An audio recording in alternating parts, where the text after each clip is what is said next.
Hi,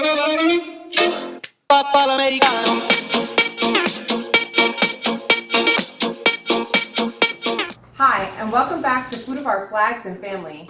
Today we're going back to Brooklyn for episode 4's take on a New York pizza. But not just any pizza, it's going to be keto-friendly pizza. Me and my husband are on a journey. We're determined to lose this weight, but not the taste. Me and my husband started our keto journey probably mid-January. So this is kind of where we came up with this, because pizza is our favorite. Take 2 cups of mozzarella cheese.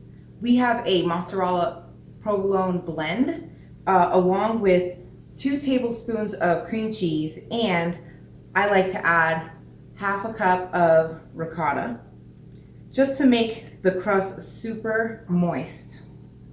You're going to take this and put this in the microwave for about 45 seconds to a minute. So as you can see here, the cheese is melted through, and you want to take a spatula and blend that really good. And it's going to be just a big, gooey, cheesy, molten goodness. So the cream cheese I use Philadelphia cream cheese. It has the most fat and the least amount of carbs in it. It's less than 1 carb per serving. And you can use whatever cheeses you'd like as far as like the mozzarella or the provolone. I just do a blend because I like to mix it up a bit. What you're going to do next is grab this bowl right here and put your cheese in this bigger bowl. And then you are going to add a beaten egg. So we're going to take the egg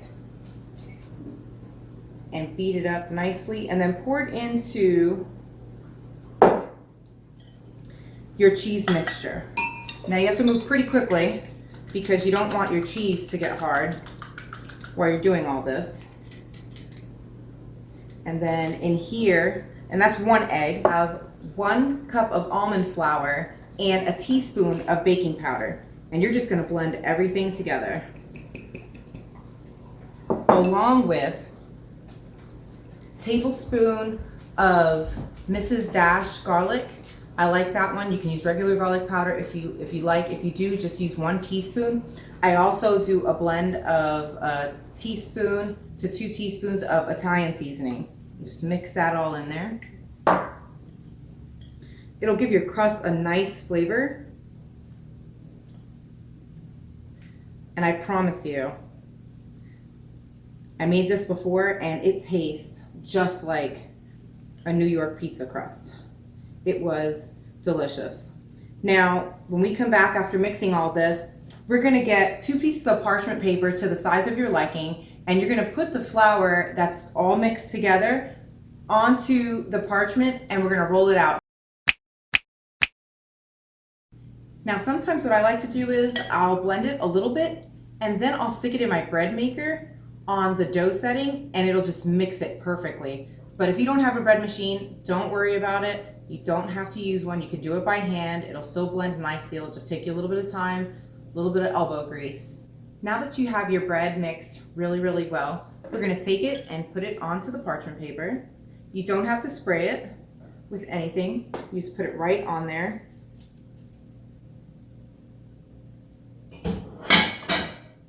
We prefer a Brooklyn style crust pizza, of course.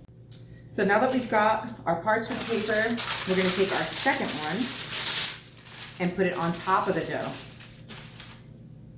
And we're going to take our rolling pin, and you are actually going to roll it in between the 2 pieces of parchment paper and get that really nice, and like I said, to about 1/4 of an inch. Size matters, how size matters. Just depends on your preference, what size pan you're using to bake it in the oven. I have a stone, so I like to cook it on there. It gets the crust really, really crispy.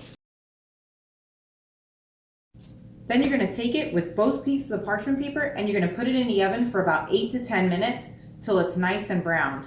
Not too dark because you still have to throw it back in there with all your wonderful toppings that you're going to put on pizza.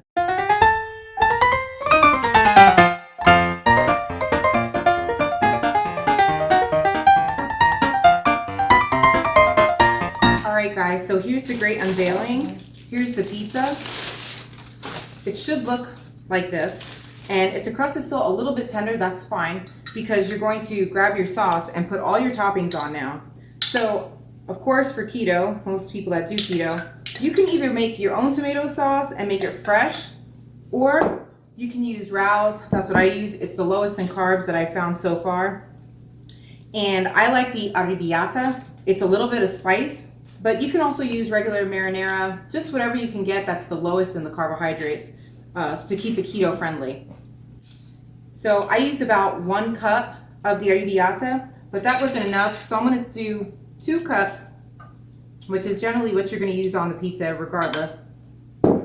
And I like to use a spoon to kind of get that nice little swirl like you see most pizza places do. But I like to get my sauce as close to the crust as possible to keep it from over drying. And of course it adds that awesome flavor and zest that we all love. Once you're done saucing it, it should look something like this. The crust should be almost completely covered. And then you can add whatever toppings you like. We are pepperoni and bacon people here. And you know, some herbs and spices like basil. We also love mushrooms. I don't have any of that today. We're just gonna use what we have and just put it on there however you like. And after I'm done doing all the pepperoni, I'm just gonna sprinkle bacon crumbles. Again, make sure you're checking carbs for any of this stuff. And I like to use real bacon crumbles for that nice added fat. Now, of course, you want to try and avoid nitrates if you can, but I've found it almost impossible to find it unless you make it yourself. And now you can top it with any cheese you'd like. Today, I'm going to use some fresh sliced mozzarella and just lay those big chunks on there all across the pizza. But you can use shredded, you can use that mozzarella provolone blend I was discussing earlier. That's really good, that's in the crust. It's all up to you, dealer's choice. Now after you add the cheese, you can do some Italian season blend and just use as much as you like. It's your choice. I would say that's probably about a teaspoon. And we like things spicy around here. So we're gonna do some crushed red pepper. With a little bit of basil. Now if you have fresh basil, which I normally do, but this time of year, my basil's all dead, we're just gonna use some dried basil leaves, and then we're gonna pop this back in the oven for another 5 to 8 minutes. All right, and our pizza is done. So yummy. Looks amazing. Very excited. I got keto Guido! It's time to wake the f up. I got keto Guido! I got keto Guido! And there you have it, New York Italian keto pizza. All the taste, but not gonna hit the waist. See you guys next time.